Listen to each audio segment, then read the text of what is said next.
What's up guys, T here, and for today's quick tip I wanted to keep it really short. So what I decided to do is go over the different NATO counters and kind of basically break down what the little graphics are, because I saw in some subscriber comments that some people really wanted it and liked them, and then some people on the other hand didn't really understand them, and it was kind of back and forth, and I kind of did some look into it myself.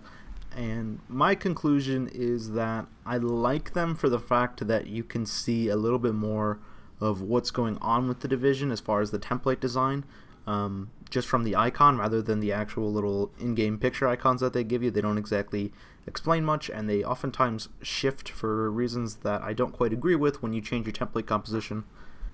Now the mod I'm using here is simply called More NATO Counters. It's just a Steam Workshop mod. It will be linked down in the description if you want to go check it out, grab it yourself. Even though the game seems to think it's not updated for 1.1.2, it actually does work with it and is compatible.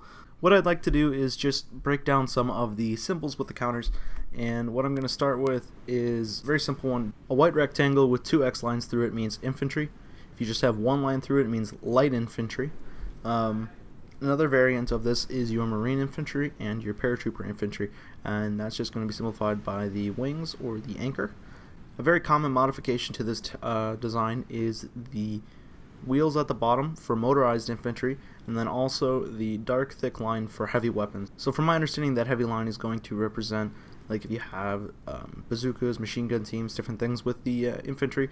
But for my purposes, since this is a grander scale and we don't exactly see that, I use it to represent when the division is equipped with infantry-based anti-tank or infantry-based artillery, different heavy weapon sections like that. You'll see here you also have your guards infantry or your military police infantry, and both of these can be used for your MPs or your guards, such as like a coast guard or something like that. Anything you want to use to engage in rear defense, that's kind of what that is. Another very common symbol is the circle, and that's going to represent your armor. So light, medium, or heavy armor. I'm going to scroll down here and show you the actual distinctions. So just a circle with no line on the left here is going to be light armor. If you have the thin black line, that's medium armor, and a thick black line means heavy armor. Now another symbol here is the dot, and the dot means artillery. So if you have the circle and the dot, you're going to have mechanized artillery, whereas up here, if you see by itself, it's just an artillery division. You can also have infantry artillery, different things like that to recognize the differences, the subtle differences between each other. If you like having your division separate, you can use the 1s, 2s, 3s for infantry, for motorized, for infantry with tanks accompanied, just tanks themselves. There's just lots of different variants you can use to help specify just based on the little indicators, which I find quite nice.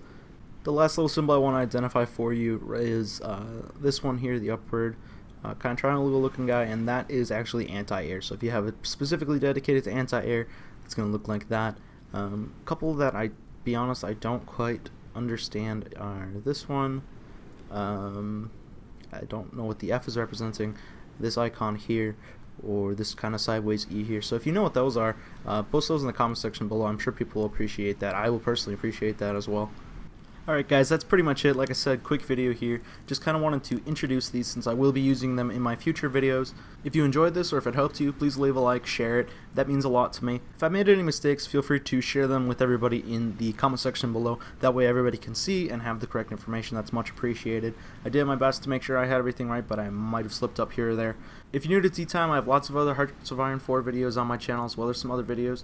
Be sure to check that out. Subscribe if you like it, and as always guys, thanks for watching.